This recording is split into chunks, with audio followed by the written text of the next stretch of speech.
হরে কৃষ্ণ প্রিয় বন্ধুরা, আগামী 27শে বৈশাখ 1432 ইংরাজির 11ই মে 2025 রবিবার সন্ধ্যা 7টা 17 থেকে 28শে বৈশাখ 1432 ইংরাজির 12ই মে 2025 সোমবার রাত 9টা বেজে 19 পর্যন্ত থাকছে বুদ্ধ পূর্ণিমা কিংবা বৈশাখী পূর্ণিমা।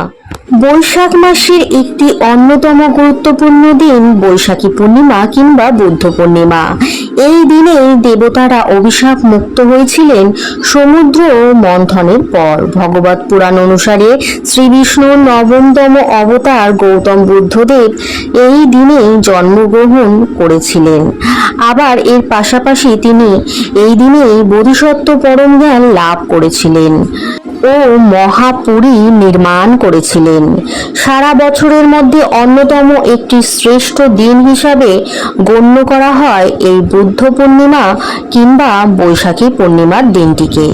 অতএব এই দিনে ব্রত, গঙ্গা স্নান, পূজা, দান এই সকল কিছু কর্ম করা অতি ভালো।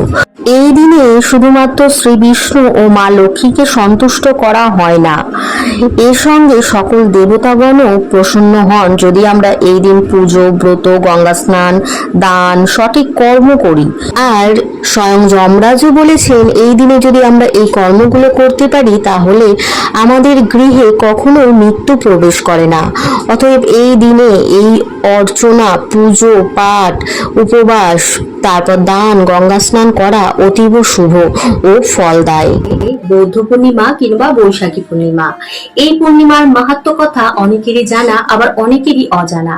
যারা জানেন না তারা একবার জেনে নিন, আর যারা জানেন তারা পুনরায় জেনে নিন, যাতে করে আরেকবার সেটা রিপিট আপনাদের মাইন্ডের মধ্যে হতে থাকে।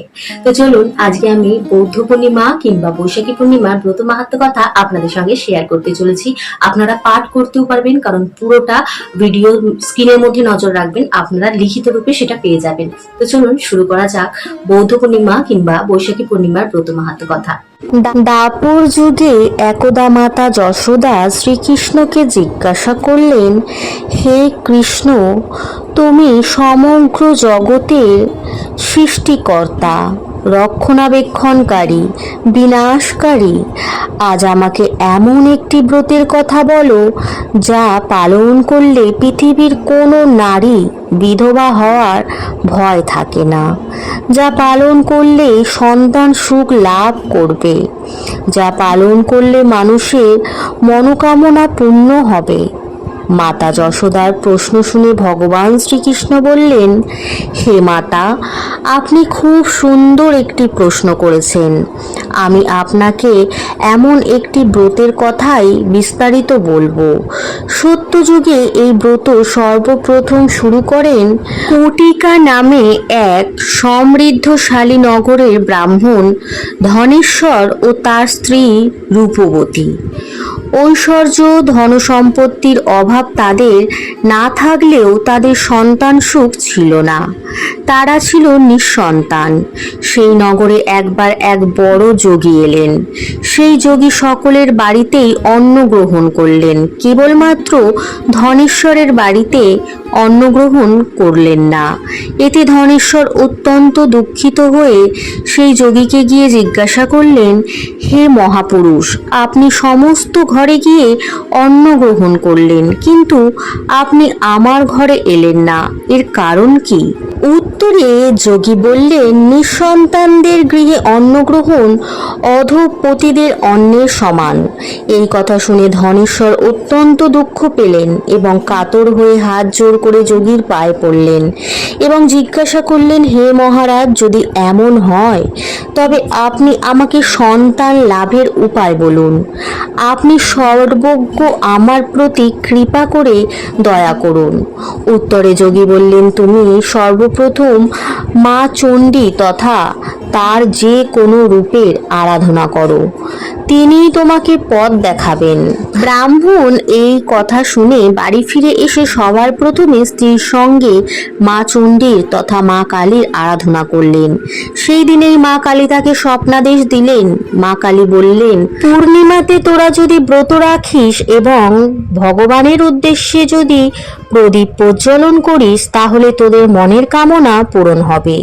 32টি পূর্ণিমা যদি এইভাবে করতে পারিস তাহলে এই পূর্ণিমার সার্বিক ফল পাবি।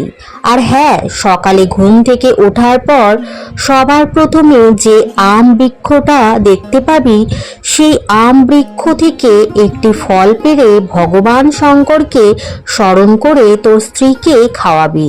দেখবি এতে তোদের সমস্যা মিটে যাবে। পরের দিন ব্রাহ্মণ যথারীতি স্বপ্নাদেশ মতো সমস্ত ক্রিয়া করলেন এবং শেষ পর্যন্ত 1 মাস পর তার স্ত্রী গর্ভবতী হলেন।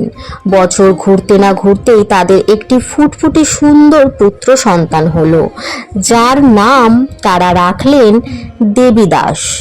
মাতা পিতার পরম স্নেহে দেবীদাস বড় হতে লাগলো, কিন্তু তার জন্মকুণ্ডলিতে আয়ু ছিল যথেষ্ট কম। 16 বছরের মধ্যেই তার মৃত্যুর যোগ ছিল। ধনেশ্বর ও তার স্ত্রী এই সকল কিছুই জানতেন, তাই তারা পুত্রের দীর্ঘায়ু কামনার উদ্দেশ্যে মা কালীর আদেশ মতো পূর্ণিমার ব্রত পর পর করেই যেতে লাগলেন। এইভাবে তারা 32টি পূর্ণিমা ব্রত পালন করলেন। অবশেষে যখন দেবীদাসের বয়স 16 বছর হলো, তখন তারা দেবীদাসকে তার মামার সঙ্গে কাশীতে পাঠিয়ে দিলেন বিদ্যা লাভের উদ্দেশ্যে। সেই স্থানে ঘটনাচক্রে হঠাৎই দেবীদাসের অজান্তেই কাশীর রাজকন্যার সঙ্গে তার বিবাহ সম্পন্ন হলো। অবশেষে সেই দিন এসে উপস্থিত হলো যেই দিন দেবীদাসের মৃত্যু লেখা ছিল। এক বিষধর সর্প দেবীদাসকে দংশন করতে এলো, কিন্তু কোনো এক অলৌকিক প্রভাবে সেই সর্প দংশন করতে পারল না। অবশেষে কাল এলো স্বয়ং তার প্রাণ হরণ করতে, কিন্তু পার্বতী তাকে বাধা দিল এবং শিবজির উদ্দেশ্যে বললেন, হে প্রভু, এই দেবীদাসের মা পুত্রের দীর্ঘায়ু কামনার উদ্দেশ্যে পূর্ণিমার ব্রত পালন করেছে, আজও সেই পূর্ণিমার ব্রত পালন করছে, তাই আপনি এর প্রাণ হরণ করতে পারেন না।